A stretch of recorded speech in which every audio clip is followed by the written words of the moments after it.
So I'm going to start out today by talking for a few minutes about vitamins A, D, and K and where we get them in food. And probably for a lot of you that will be review, but I think it's good not only to get everyone on the same page, but also to start out that way so that we stay from the get-go grounded in what are the practical realities of how we can use this information as people who are interested in diet and lifestyle. So vitamin A comes, depending on how you use the word, it can come in two forms. The form of vitamin A that we need in our bodies for all of the functions that I'm talking about today is called retinol. It's only found in animal foods. And by far and away, the best source of vitamin A is liver. That's because all other animals, like we do, store the main vitamin A storage in our liver.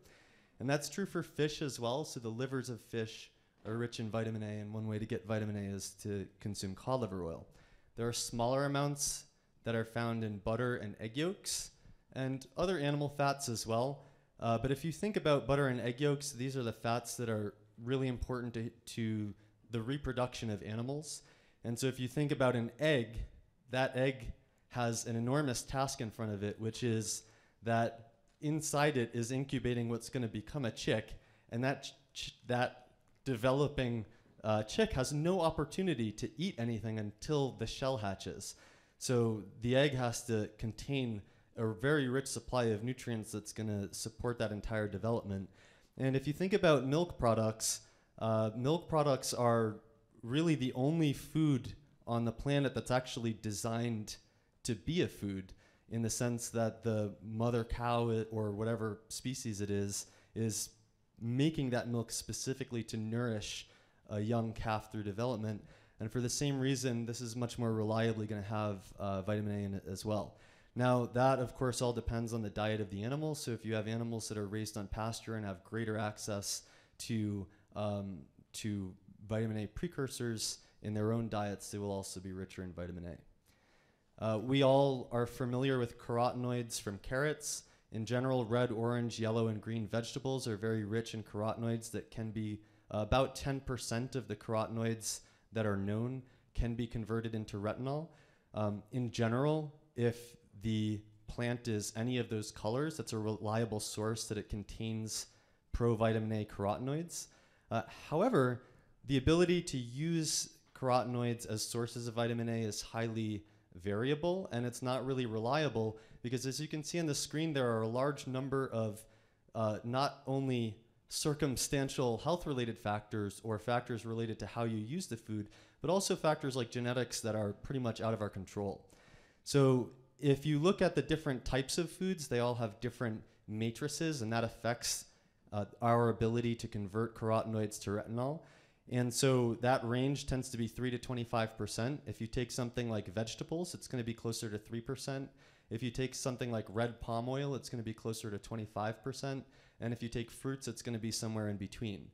Now, we can control the bioavailability, for example, by cooking those fruits and vegetables or by pureeing them, and that will allow a greater conversion of those carotenoids to retinol.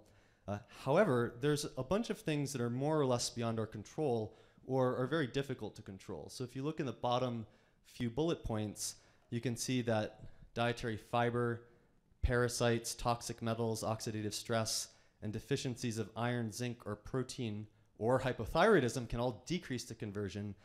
And then conversely, you can increase the conversion with dietary fat, vitamin E, or a deficiency of vitamin A. And this last point is what many people refer to when they say that carotenoids are the preferred form of vitamin A because you only make as much into retinol as you need.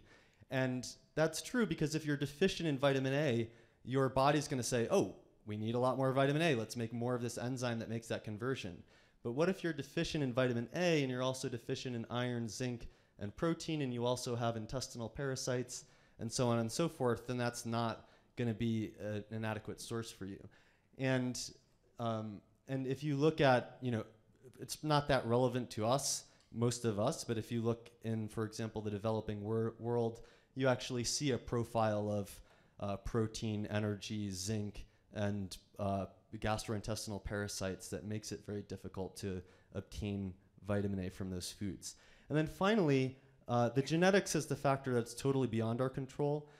Our knowledge of this has been increasing rapidly over the last few years, but what we see so far is that if you take, for example, people with European ancestry, about half of those people will have their ability to convert carotenoids to retinol cut in half compared to the other half. And within that half, the majority of them, being about 1/3 of the total, have that ability cut fourfold. So you take half of people with European ancestry and you give them a certain amount of carotenoids and they'll make a certain amount. And then you take 1/3 of people with European ancestry, that same amount of carotenoids, they'll make 4 times less. So that's a huge difference that's well beyond our control. And the groups that are discovering these polymorphisms are always publishing new data about new polymorphisms. So we're really not at all at a point where we can definitively say, oh, you're a good converter, you're a bad converter, and so on. And of course, regardless of your genetics, they're operating in the context of all these other things. So in my opinion, it makes the most sense to at least get basic adequacy of retinol and then also eat a diet that's rich in red, yellow, orange, and green vegetables. But if you are trying to get all of your vitamin A from colorful vegetables, then it's kind of a lottery. You may be getting that and you may not be. Vitamin D is, we all know, we make from sunshine. It's also in cod liver oil, fatty fish, and smaller amounts in butter and egg yolks. I would say the data is not very rigorous at this point, but there are some cases where farmers have been sending in pastured egg yolks to, I believe the magazine was called Mother Earth News, that did some analyses of pastured egg yolks. And the amount of vitamin D that's in the egg yolks actually makes them competitive with fatty fish. So if these foods at the bottom are from animals that are raised on pasture, it may be the case that that term smaller is less significant and they're actually competitive with these other foods. If you look at vitamin K, we can break it into 2 forms, vitamin K1 and vitamin K2. Vitamin K2 is further broken down into many subforms, and it's not necessary to go into great detail about the subforms, but it will come up as relevant when I talk about the mechanisms by which fat-soluble vitamins affect sex hormones. So I will talk about it a little bit here. And if you take leafy greens as an example, because vitamin K1 plays an essential role in photosynthesis, the greener the plant, the more the K1. And then animals will eat that vitamin K1 and they'll convert a portion of it to vitamin K2. And so you can again connect this to animals raised on pasture. If cows are eating grass, they're getting a lot more K1 in the diet than if they're eating corn, for example. Now, the conversion to vitamin K2 is also like carotenoids. It's highly variable and somewhat unreliable. I would be really surprised if there was a lot of genetic variation in cows, because cows tend to rely almost exclusively on plants for this. I don't know if there is, but if you look at humans and you look at rodents and you look at birds, you see an enormous variation in the ability to convert vitamin K1 to vitamin K2. So this introduces kind of a confounding, because I'll talk about the importance of getting K2 specifically, but it's sort of like vitamin A. Like, you may sort of win that lottery and maybe you're a good converter of K1 to K2. So maybe you can get by with mostly leafy greens supporting those systems.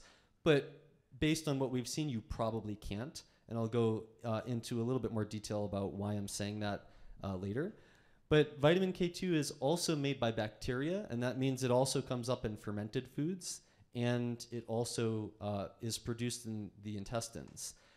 Now, it's really unclear whether the microbiome in humans actually contributes to nutritional vitamin K2 supply. I would say the evidence on the whole is that it does not. And that's partly because when the bacteria make it, they make it inside their own membranes, and you would actually have to digest and destroy those bacteria to release it and then absorb it. And they're also doing that mostly in the colon beyond where we would absorb vitamin K in the diet. So I really doubt that that's relevant. However, it's super relevant if you're an animal that's coprophagic, for example, if you're a rat that poops and then eats it, or it's super relevant if you, I don't want to like detract from the palatability of your sauerkraut for lunch, but it's kind of an analog, right? When we take a food and then we ferment it with bacteria and then we eat it, it's kind of an analogy there. Anyway, that will add vitamin K2, and then the fermented food will be rich in vitamin K2. And sort of the grand example of that is natto, which is a food in Eastern Japan that most people in here probably wouldn't want to eat more than a little tiny bit of, if that, because of its gooey texture and its very strong taste and smell. But it is the highest known source of vitamin K2 that there is. But if you look at what most people are eating, most people are getting their vitamin K2 from egg yolks and cheese. And cheese is a really interesting example because it synthesizes all of this information. So when the cow eats vitamin K1 in the grass, some of that vitamin K1 gets into the milk. Some of it is converted to vitamin K2, and the K2 goes into the milk. Then we take that milk and we ferment it into cheese, and the bacteria make more vitamin K2, and then the cheese winds up having all that diversity of vitamin K forms. Now, egg yolks just happen to be rich in it, and people eat a lot of eggs, and so that's why they're important.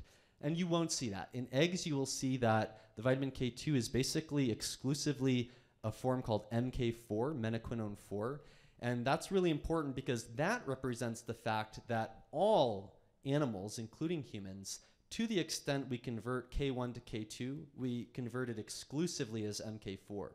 Whereas if you look at fermented foods, you'll see a lot of other different types of vitamin K2, and the predominant one is generally MK7 that you're seeing in those fermented foods. And if you look at supplements in the market, you'll see MK4, you'll see MK7, and so on and so forth. And the reason that this is interesting is because there's some pretty convincing evidence that although what we mostly understand about vitamin K, those forms all overlap in their function to a certain degree, there are some specific functions of vitamin K that are only emerging now that seem to be exclusively dependent on MK4, and that would explain why animals, including us, when we turn K1 to K2, exclusively make MK4. And in fact, it's not just K1, but we could also consume MK7 and convert a portion of it to MK4. We could consume any of the other menaquinones that are in fermented foods and convert a portion of it to MK4. So basically, any vitamin K can be converted to MK4, and MK4 is the only form of vitamin K that humans will synthesize. It's the only form of vitamin K that chickens will synthesize, and on down the line. So we'll come back to vitamin K-related mechanisms, and it'll become clearer momentarily why that's important. All right, so there are actually a number of different mechanisms that can be involved here. And one thing that's known, and that's been known for a long time, is that the active hormonal forms of vitamin A and D, which are retinoic acid and calcitriol, both of those independently will act on gonadal cells to increase sex hormone output. And that's known from inducing deficiencies in animals and repleting those deficiencies, and it's known from just taking gonadal cells and dropping the active hormonal forms of those vitamins on them and seeing what happens. Now, it's my guess that these mechanisms are not relevant to most of us in this room, and so I'm not going to go into detail about what they are. But I'll mention briefly that if you take the animal experiments with vitamin D deficiency, most of the evidence indicates that you have to make the animals hypocalcemic to compromise their sex hormone production through that specific mechanism. Hypocalcemic is a profound deficiency of vitamin D. If you take someone with early rickets, their serum calcium levels will be within the reference range, but towards the bottom of it. They will have to progress to severe rickets before serum calcium drops below the bottom of the reference range. So when we're talking about these experiments, we're talking about animals that were made really, really, really deficient in vitamin D.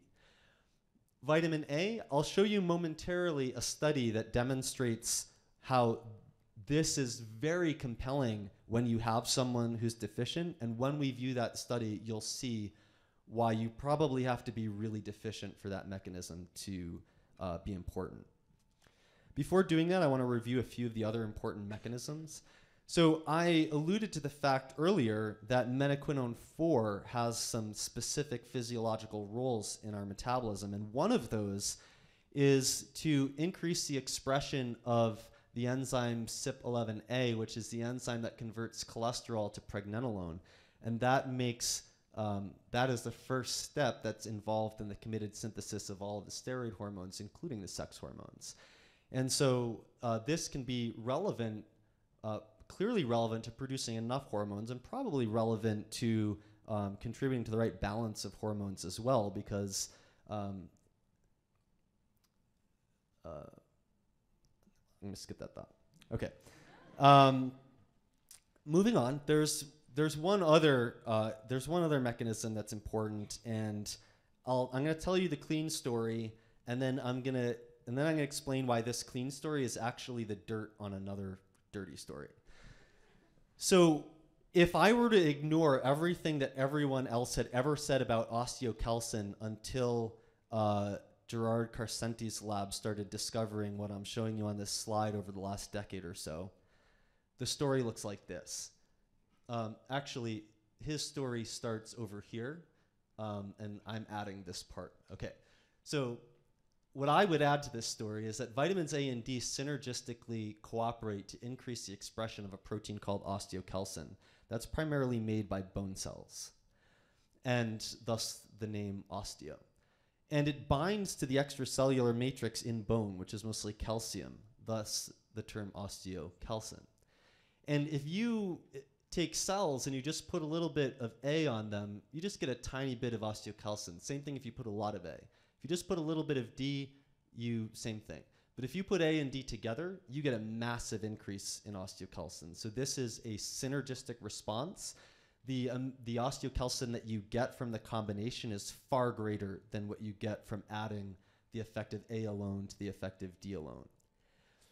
Now, if you don't have vitamin K, you won't carboxylate, which we could often think of as an activation process. You won't carboxylate that osteocalcin. And carboxylation in this particular case is what it allows it to bind to the bone matrix. Once it's in the bone matrix, during the process of bone resorption, it gets released and it gets decarboxylated to form undercarboxylated osteocalcin. And undercarboxylated osteocalcin acts on the testes in males to produce testosterone. And it acts on various tissues in the pancreas to increase insulin production, and other tissues, especially adipose tissue, to increase insulin sensitivity. And so although you get higher insulin levels, you are extraordinarily sensitive to that insulin, and you have an overall strong improvement in the metabolic profile.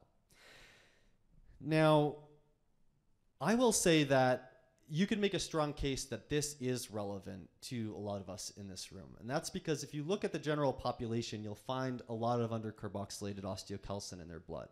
And you'll also be able to correlate that, for example, in men, the amount of undercarboxylated osteocalcin correlates with testosterone levels. And in women, it correlates with adiponectin levels, which are part of what creates this insulin sensitivity response. And so that makes it seem really relevant. Now, I will back up and I'll explain why this story is a little bit dirtier, but actually this is the dirt on top of the old story. So the old story was that that osteocalcin needed to be activated by vitamin K, and that was good for the bones. And how it was good for the bones was sort of vague, because if you took mice and you deleted their osteocalcin gene, their bones didn't look that bad. So this was sort of a puzzle for a really long time. And there were always these studies coming out that were using this as a marker of vitamin K adequacy. So if people had higher undercarboxylated osteocalcin, we would say, hey, wait a second. No, we wouldn't say, hey, wait a second. We would just jump right in and say, oh, they must not have adequate vitamin K reaching the bone because vitamin K isn't carboxylating it. Now there's truth to that story, because if you don't have vitamin K there, the osteocalcin will just spill out into the blood without being carboxylated. But that's far from the whole story, because the undercarboxylated osteocalcin, when it's released during bone resorption, is good and is necessary for all these positive metabolic effects. And in fact, one of the most recent studies found that undercarboxylated osteocalcin is actually a critical part of the adaptive response to endurance exercise. So there's a lot coming out about why we actually need this in the blood, and it really muddies the waters of trying to use that in the blood to say that person doesn't have enough vitamin K. But here's the deal. If this is supposed to come out of the bone during bone resorption to provoke these responses, it's got to be in the bone first. And if you are not making enough A and D, you're not going to have enough osteocalcin. If you don't have vitamin K, it's not going to go where it's supposed to go, and it's not going to get released at the right time to create that response to the right thing. So I would argue that this is a mechanism that's probably relevant. It's going to be really hard to do studies about how it's relevant because you can interpret undercarboxylated osteocalcin in opposite ways when you see it in the blood. But it implies that you have to have all these things together. And if you just put D in, you're probably not going to get a robust response. Or if you just put A in, you're probably not going to get a robust response. And I did some research in my laboratory that I haven't published yet, but I found that vitamin D alone could increase undercarboxylated osteocalcin, but only when it was a massive dose that causes hypercalcemia. So you're not just going to take 3,000 IU a day or 4,000 or even 5,000 probably and actually get this response. But maybe you would if you combined that with A and K to get the coordinated mechanism. All right, so let's shift gears now and look at a few human studies. This study is the most compelling study I've ever seen on vitamin A and testosterone in humans. And what they did was they took boys who were not undergoing puberty, and they gave them either testosterone or oxandrolone, which is a synthetic testosterone-like molecule that provides a similar response. And what I'm showing you here is the proportion of the sample who had their testicles increased to the size that we would say that puberty had been induced. So if you look at 6 months, every column is 0 except the columns where they provided vitamin A and iron, which is called nutrition. And if you look at 12 months, everything is 100% that received any kind of treatment except the control is still at 0. So vitamin A and iron not only are as effective as testosterone replacement therapy in inducing puberty, but it works faster. So on the one hand, this is absolutely remarkable because that means that in most cases where people are being treated with anabolic hormones, you may be able to just fix their nutrition. On the other hand, look at the dose that they're using. This was 6,000 IU per week of vitamin A.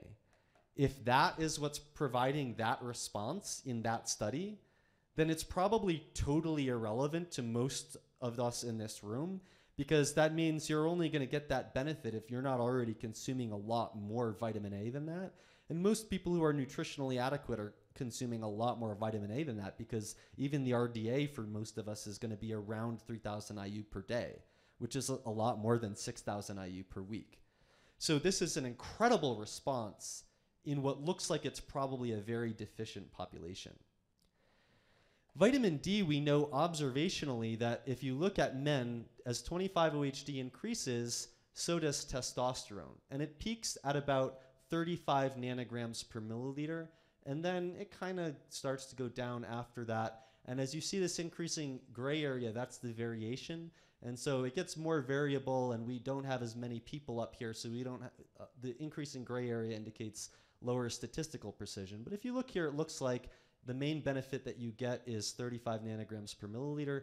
Keep in mind that the numbers on the x-axis are nanomoles per liter, so I converted it down here.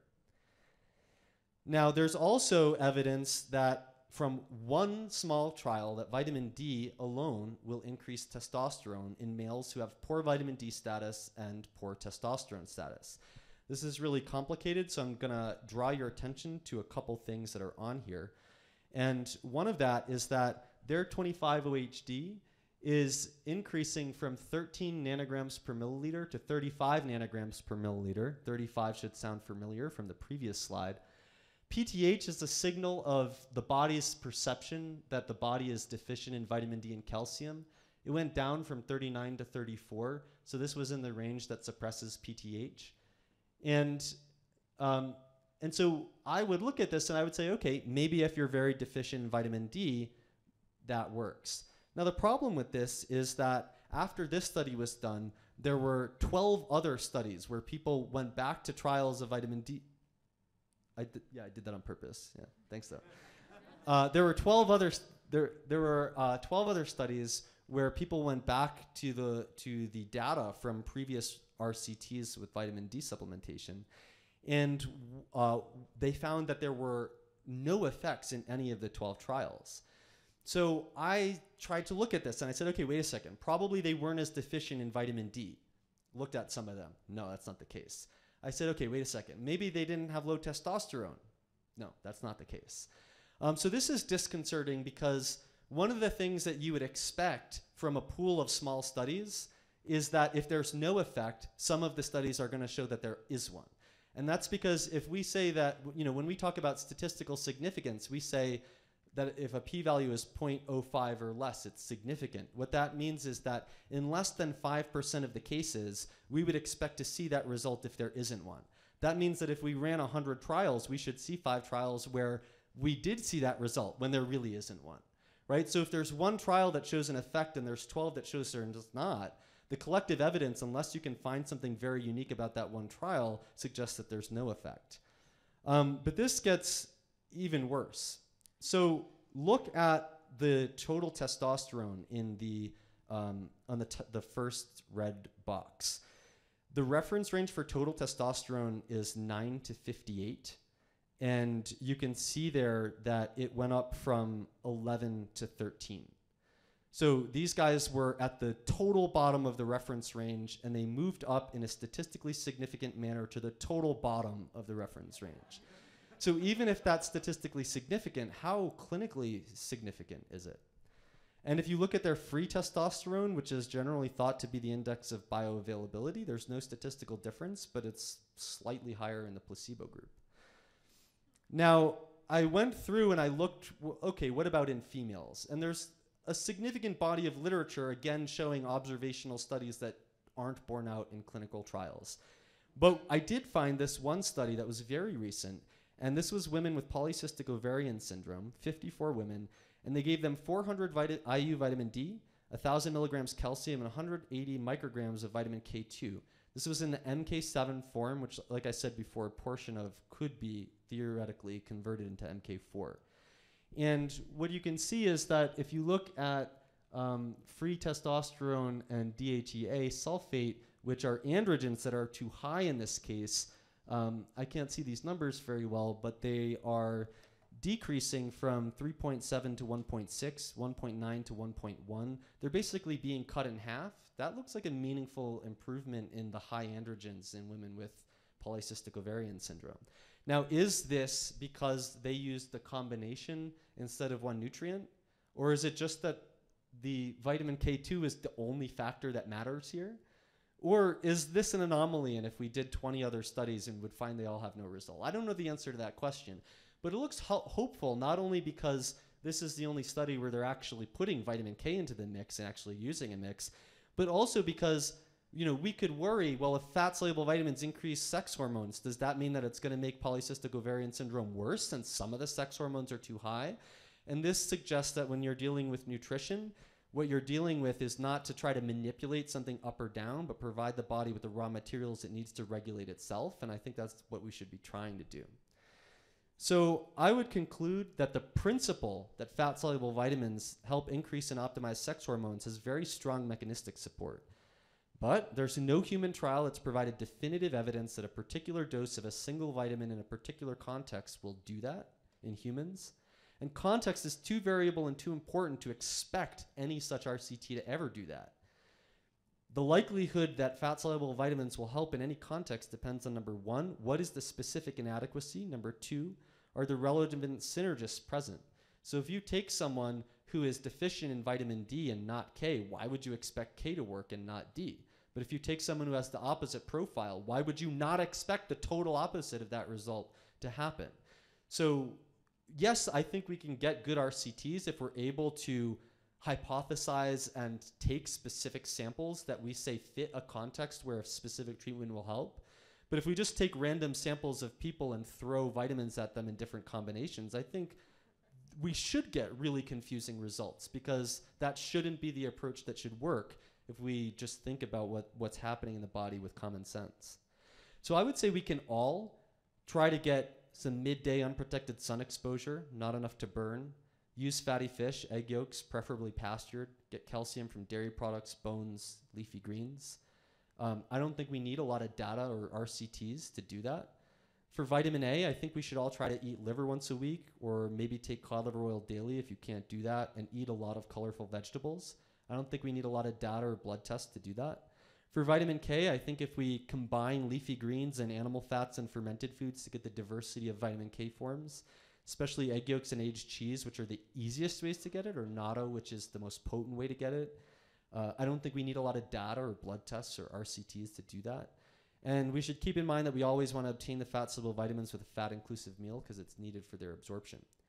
If we're going beyond that, I would say that I'm a big advocate of measuring PTH for vitamin D status. I don't have time to go into it now, but there's a lot of diversity in individual vitamin D needs, and the parathyroid gland is reacting to the body's own perception that vitamin D is deficient. So I think if you keep it below 30, which is the lower half of the reference range, or at least around 30, that's a good idea. I would keep serum retinol towards the middle of the reference range rather than within it. I think that's a pretty good idea.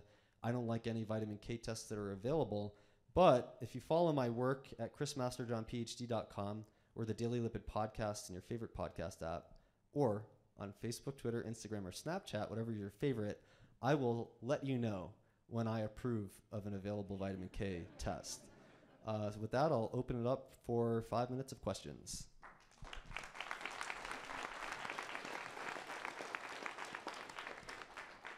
Hi, Chris. That was really terrific.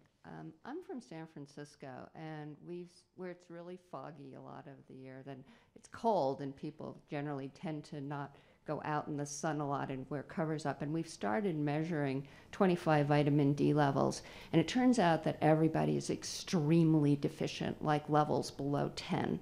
So do you think that there's a geographic or a seasonal variability to what you're seeing, or does anybody know the answer to that? Well, I think it's very well known that there are seasonal and geographic correlates of vitamin D status. One of the questions become, how strong are those compared to the local pollution and the local weather patterns? And probably the latter is more significant, as your case seems to illustrate.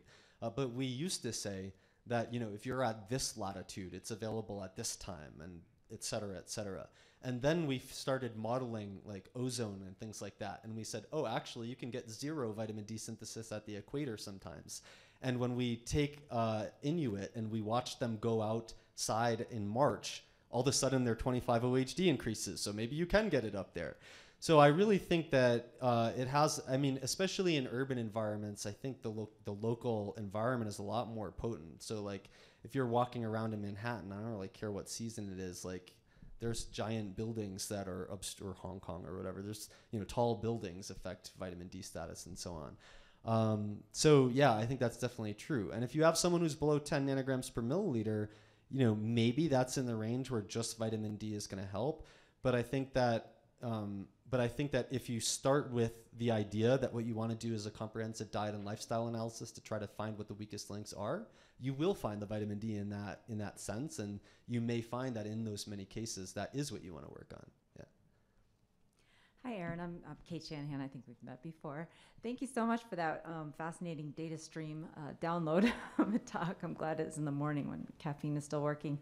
I'm glad my upload speed was working. I'm dying to know why you didn't mention anything about vitamin E, especially since, at least according to the Weston A. Price Foundation, it's like the fertility vitamin and affects the gonads. Yeah, that's a good point. So actually vitamin E is named after its role in fertility. So it comes from the Greek words, literally it means an alcohol all that allows you to bear, from the Greek word tokos and phero, to carry, so to carry and bear a child to birth. But I don't think anyone in 2016 would really say that it should be called a fertility vitamin, because the reason it was named that was because when they gave animals severe deficiencies of vitamin E, they became infertile, and that was the clearest link that it had. But then everything after that in the 20th century laid down the fact that actually it's the antioxidant vitamin, and what it's really doing is protecting against oxidative stress. And so I think it's possible that there are people who have infertility because they're low in vitamin E. If that's the case, it's because they have oxidative stress going on, and not because vitamin E plays a direct role in increasing sex hormones. More likely than not, people are going to have relatively maybe suboptimal status of vitamin E combined with a whole host of other factors that are increasing the reactive oxygen species burden that's going to contribute to long-term degenerative disease. Certainly, I would pay attention to looking at that in infertility, but I don't think that vitamin E really falls into the same category of having these direct effects on sex hormones, and that's why I didn't include it.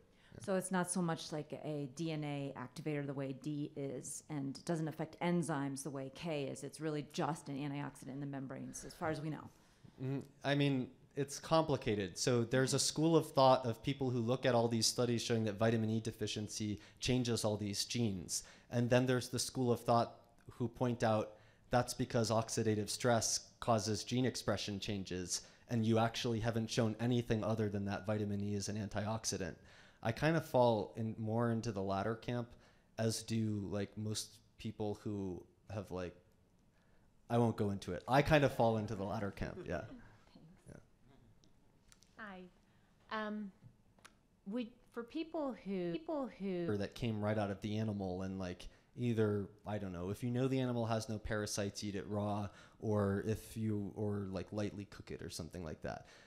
So I eat liverwurst that has a blend of different organ meats with beef and makes the taste very mild and is really easy to just take out of my fridge and eat it without doing anything to it.